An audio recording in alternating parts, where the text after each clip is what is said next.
coronavirus update. Every time a person dies of COVID-19 in China,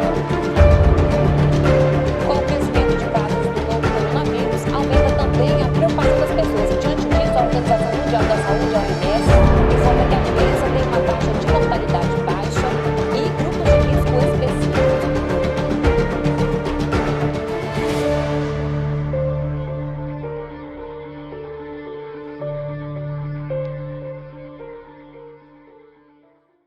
Olá, eu sou Sinara, médica geriatra com área de atuação em cuidados paliativos, e hoje a gente vai falar um pouquinho sobre o cuidado paliativo no contexto da pandemia do coronavírus. Hoje a situação que a gente vive é uma situação muito complicada, na verdade é uma crise humanitária e, inclusive, a OMS já traz aqui para a gente a definição de crises humanitárias. É exatamente o que a gente está vivendo. São grandes eventos com grandes proporções que afetam populações, sociedades, trazendo grande sofrimento, consequências difíceis, perdas maciças de vida, interrupção dos meios de subsistência, colapso da sociedade e com graves impactos políticos, efeitos sociais, psicológicos e espirituais. Então, diante de tudo isso, a gente vai ver uma interligação entre uma crise humanitária, que é o que a gente está vivendo, e o cuidado paliativo. Por quê?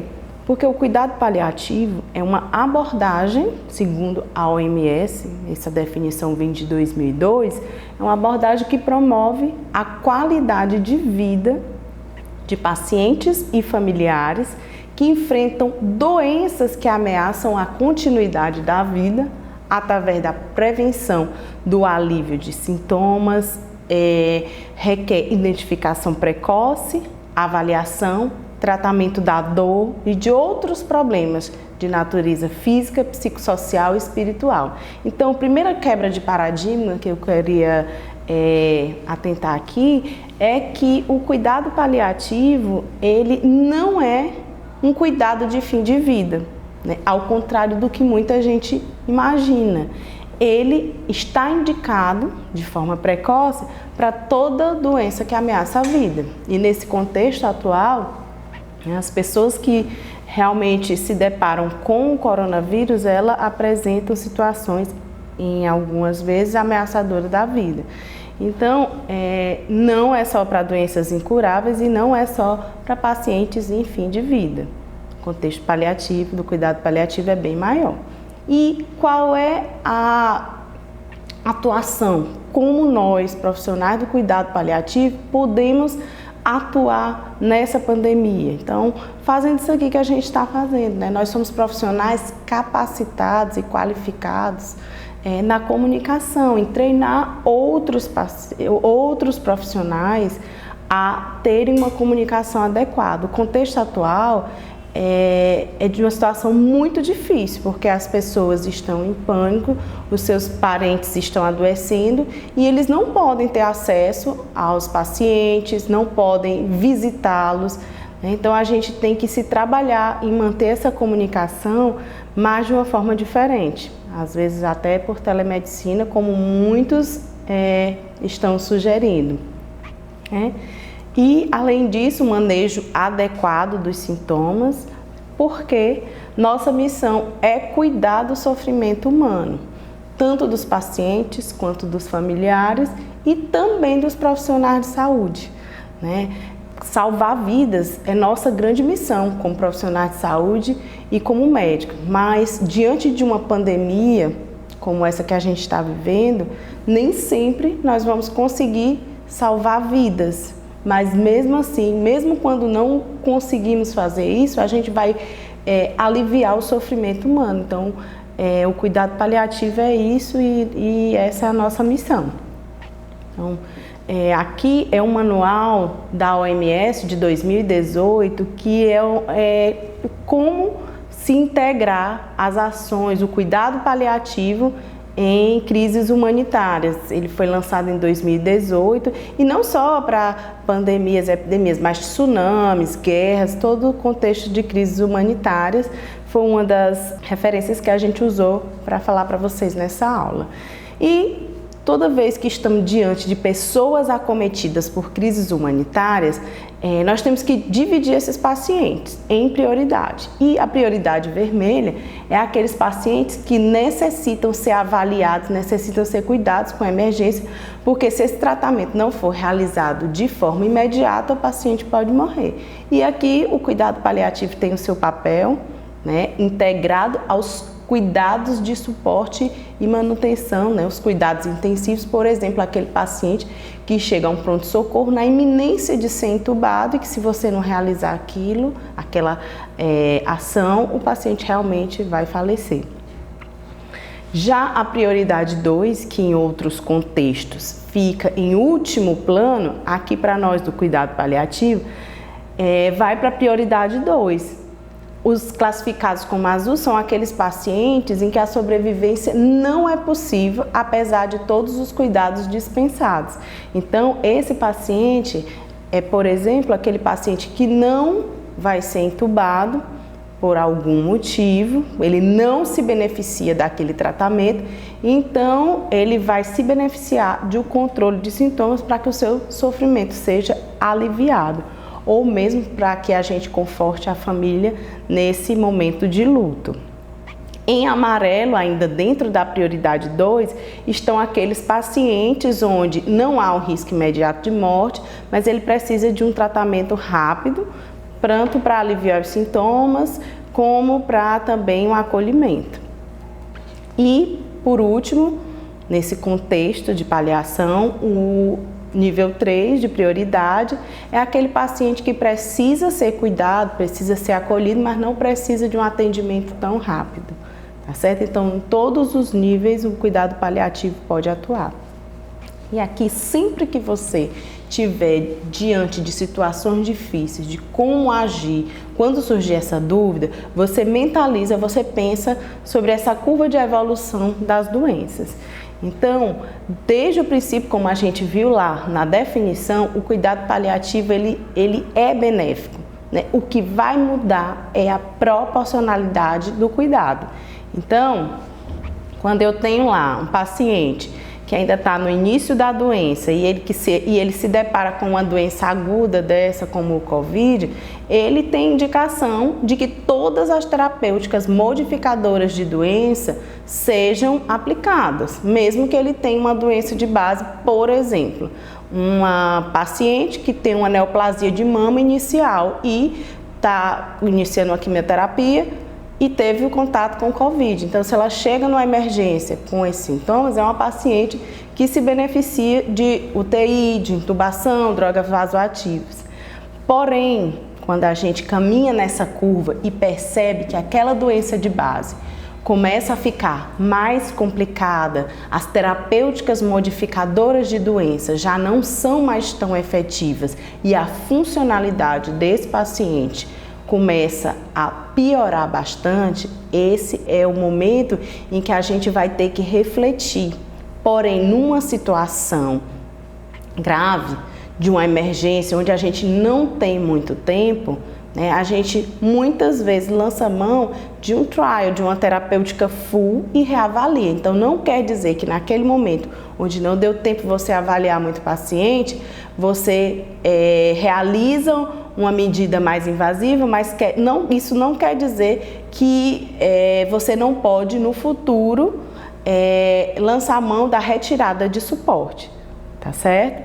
E quando a gente vai mais para frente, onde o paciente realmente já tem critérios de terminalidade ou está evoluindo para fim de vida, nesse momento, realizar terapêuticas invasivas, isso vai ser prejudicial. Então, eu quero que fique muito claro para vocês que, nesse momento, não realizar uma intubação, não mandar esse paciente para a UTI, não significa que você está deixando de fazer. Você está fazendo o que é proporcional àquele momento. Porque diante das doenças de base, diante da funcionalidade prévia e com o agravo atual, realizar medidas invasivas, você vai tornar aquela terapêutica prolongadora de sofrimento. Então, que fique bem claro que não significa deixar de fazer. Então, quando você resolve não entubar, e eu estou chamando a atenção porque em vários noticiários, né, chamou muita atenção da população a questão que lá na Itália eles não estavam entubando os idosos. Então, a mídia lança isso, os idosos não estavam mais sendo entubados. Então, gente, muitas vezes não é assim. O que acontece é que o idoso que já tem alguns critérios de não benefício disso, realmente ele não vai se beneficiar. Então, quando você está diante de um paciente qualquer de cuidado paliativo, você tem que realizar o plano de cuidados desse paciente. E ele tem que ser precoce, né, o mais rápido possível, porque você está diante de uma situação que talvez você não tenha outra oportunidade de perguntar sobre a funcionalidade, perguntar sobre os desejos, entender um pouco mais desse paciente, saber o que ele deseja, o que ele não deseja. Então, realmente a gente tem que agir de forma rápida, com técnicas de comunicação adequada, perguntando o que ele sabe da doença dele. É um momento complexo, realmente, um momento de recursos limitados, então a gente tem que agir de forma bem clara e objetiva, sempre respeitando, claro, os valores do paciente, da família e, que já é uma premissa do cuidado paliativo, agir sempre respeitando os princípios bioéticos de justiça, respeito à autonomia, não maleficência e beneficência. Então, para isso, às vezes você acha isso muito subjetivo e realmente muitas vezes não é fácil. Mas o que a gente pode lançar a mão para nos ajudar são ferramentas como as escalas prognósticas, que a gente vai falar um pouquinho mais à frente, que ela nos ajuda realmente a tomar algumas decisões, realmente sempre pensar na proporcionalidade dos cuidados e questionar o paciente ou o familiar se ele tem alguma diretiva antecipada de vontade. Então, essa é uma ferramenta, o SPICT, e ele já existe o SPICT BR, né? É uma ferramenta simples que qualquer médico que estiver na emergência, que estiver lidando com esse tipo de paciente, pode ter acesso e é de fácil entendimento. Então, ele permite você identificar pessoas em situações de doença grave e irreversível. Então, por exemplo, eu vou procurar indicadores de deterioração geral da saúde, como esse paciente já teve várias internações nos últimos meses, é um paciente que está com a funcionalidade muito ruim, passa a maior parte do tempo deitado ou sentado, é dependente de algum cuidador para realizar atividades básicas de vida diária, ele não consegue se alimentar só, ele precisa de cuidado para realizar a toalete. É aquele paciente que, apesar de tudo, vem evoluindo com uma perda de peso progressiva, sem motivo nenhum. É o paciente que tem sintomas persistentes, por exemplo, aquele paciente com insuficiência cardíaca grave, que apresentou uma dispneia de repouso, apesar da terapêutica otimizada, ou quando o próprio paciente ou familiar manifesta que deseja cuidado paliativo.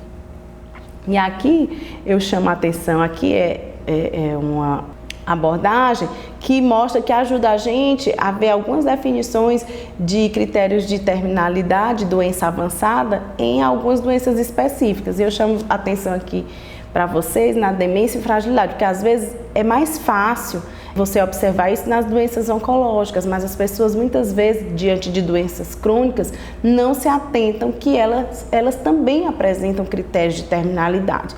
E aqui o exemplo da demência ou da síndrome de fragilidade, onde você já tem aquele paciente que não consegue se vestir, que está apresentando quedas frequentes, que tem incontinência fecal ou urinária, não consegue deglutir adequadamente, ou, por exemplo, nos pacientes com doença cardiovascular avançada, onde ele tem uma doença arterial periférica inoperável ou uma doença coronária, arterial extensa e intratável, com dispneia de repouso, ou mesmo os pacientes que têm doença respiratória grave, que têm hipóxia persistente, que já são usuários de oxigênio domiciliar.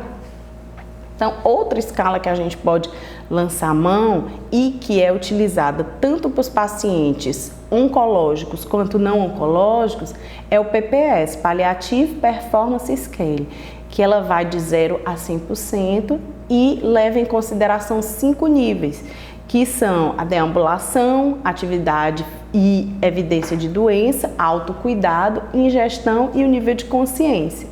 Então, aqui eu chamei a atenção porque quando você percebe que o paciente já está com PPS de 50%, é aquele paciente que já está bem delimitado pela doença de base dele.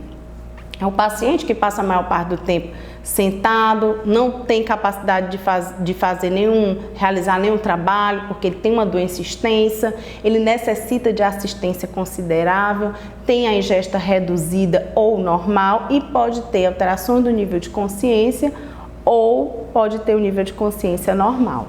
Outra escala que pode nos ajudar e também é fácil de ser utilizada é a escala visual de fragilidade, muito usada na geriatria, né? E que basta você bater o olho e ver que, por exemplo, um idoso robusto que chega na emergência, muito provavelmente ele vai ter um desfecho bem diferente do idoso severamente frágil que chega na emergência. Então, são estratégias, são ferramentas que nos ajudam a tomar essas decisões que muitas vezes não são fáceis.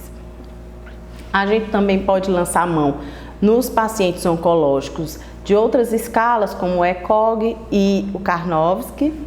E agora chamando a atenção de vocês para uma coisa muito importante, que é o controle dos sintomas. Os principais sintomas, né, que a gente tem que ter mão e que aprender a controlar diante de um paciente que é acometido pelo coronavírus é a dispneia, que chama muita atenção, a tosse, o delírio nos pacientes que já estão evoluindo mais para fim de vida, ou mesmo nos pacientes idosos, que é uma parcela importante da população que é acometida, e a hipersecretividade. Então, quando estamos diante de um paciente com dispneia e tosse, a medicação que mais vai ser utilizada e que tem melhores resultados no controle dos sintomas são os opioides. E aí você vai observar, se você está diante de um paciente que tem sintomas leves, você pode lançar a mão da codeína, porque ela pode ser feita via oral, né? Porém, se você está diante de um paciente que tem sintomas moderados a graves, aí a medicação padrão ouro que você vai utilizar, mais utilizada, que é a medicação barata e que na maioria dos serviços você vai ter ela disponível, é a morfina. E aí uma coisa que eu queria chamar a atenção é que a morfina, a dose da morfina que você usa para controle de dispneia é diferente da dose de morfina que você usa para o controle da dor. Na dispneia, os trabalhos mostram que a dose que você precisa para controlar é bem mais baixa. Então, a gente sugere que você inicie aquele paciente que é virgem de opioide, uma dose entre 1 e 2 miligramas, e você pode usar tanto subcutâneo como EV, aqui já a via oral já não é tão preferida porque o paciente já está com sintomas mais graves, e ela pode ser usada de 6 em 6 horas, de 4 em 4 horas, então você avalia o paciente. Porque se você está diante de um idoso frágil ou paciente que apresenta alteração de função renal, você pode iniciar uma dose mais baixa. Importantíssimo, reavaliar. Então você não pode fazer uma morfina e deixar seu paciente lá, você tem que reavaliar.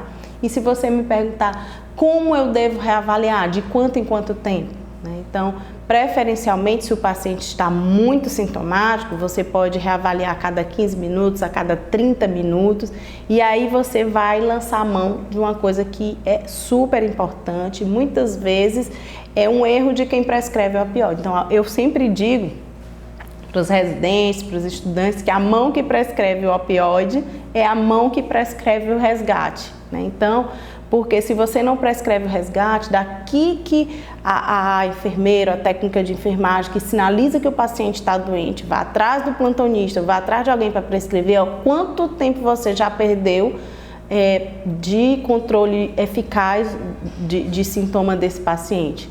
Então, e aí eu trago outro questionamento, né? A tal da opiofobia, que as pessoas têm muito medo de usar o opioide, de usar a morfina, e aí eu digo para vocês, gente, poucas substâncias têm um antídoto e a morfina tem. Então, se você acha que o paciente está evoluindo com intoxicação, você pode, como é que você observa isso? Através da frequência respiratória baixa, pupilas mióticas, e aí você pode lançar a mão do naloxone.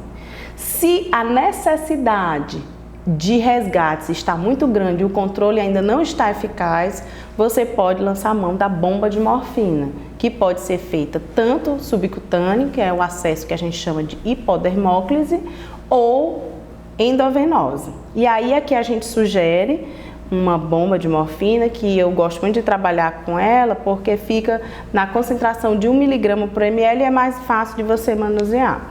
Quando você está com o paciente na bomba de morfina, então você inicia numa dose baixa e aí você, se necessitar fazer resgates, você faz resgates com bolos e não com aumento da vazão da bomba de morfina.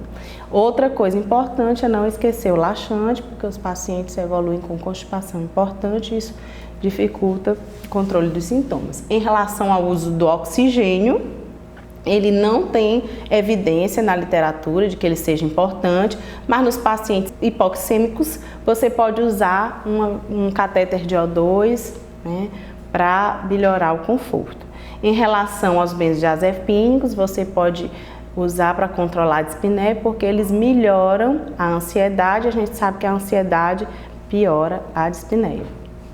Em relação ao delírio, o padrão ouro para você utilizar são os antipsicóticos, e aqui eu chamo a atenção para o Aldol, mas que faça numa dose baixa e que se necessitar você pode fazer a cada 1 hora, a cada 30 minutos, principalmente nos pacientes idosos, não façam doses muito altas. E pode lançar a mão também da clorpromazina.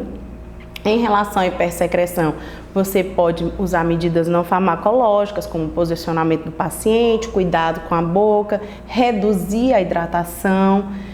E naquele paciente que já está evoluindo para fim de vida, você pode usar a escopolamina, ou a atropina colírio, ou mesmo a propantelina. Em relação ao paciente que está evoluindo com falência terapêutica, é muito importante que você revise o plano de cuidados e se perceber que esse paciente não se beneficia, você tem que evitar a distanásia, que é o prolongamento do processo de morrer. Então a gente vai revisar a prescrição e observar e retirar dessa prescrição tudo aquilo que naquele momento terminal é considerado terapêutica fútil.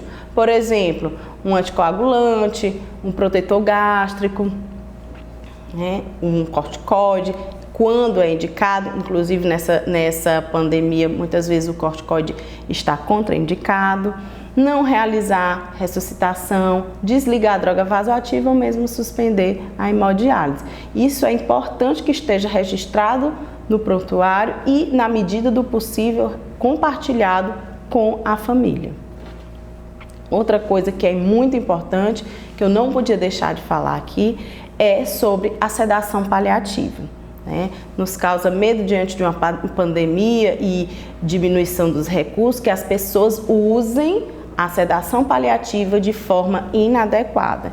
Então, a sedação paliativa, ela pode ser realizada nos pacientes que têm doenças incuráveis em terminalidade, fim de vida, onde não há mais a capacidade de reversibilidade. Ela deve ser uma tomada de decisão não unilateral, mas sim da equipe multiprofissional, e quando você está diante não de um sintoma de difícil controle, mas sim de sintomas refratários. Então é importante que que seja revisado se tudo que era possível para reverter aquele sintoma que está causando muito sofrimento foi realizado. E aqui eu faço a sugestão de fazer a sedação paliativa com a bomba de midazolam, como eu descrevo aí. Também é mais fácil de manusear, e quando você for iniciar a bomba de midazolam, lembrar de inicialmente fazer um bolus, por exemplo, de 2 ml, até que a bomba consiga iniciar. E aí inicie numa vazão baixa, porque a gente vai ficar reavaliando e observando até que o paciente consiga ficar o mais relaxado, com os sintomas mais controlados possíveis e com a menor dose possível. E aí, só lembrando, gente, sedação paliativa não é eutanásia. E aí eu deixo aqui esse quadro comparativo para vocês, onde a gente sabe que a sedação paliativa, ela existe para aliviar um sintoma que está causando muito sofrimento ao paciente, enquanto que a eutanásia, ela quer provocar a morte do paciente. E em relação à sedação paliativa, ela é feita quando o paciente está num processo de morte, para que nesse momento seus sintomas sejam aliviados, enquanto que na eutanásia ela é realizada em qualquer momento da curva evolutiva da doença.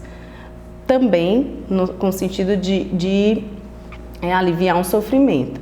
E o resultado esperado para a sedação paliativa é alívio do sofrimento, enquanto que o desejo na eutanásia é a morte imediata do paciente. Então, aqui no Brasil, a eutanásia é crime, então a gente não pode incorrer nesse erro que pode vir a acontecer.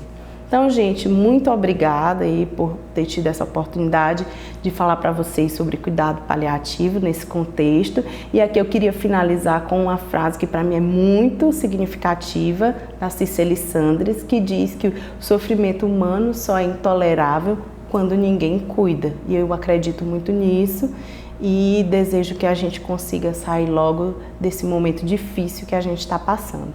Obrigada.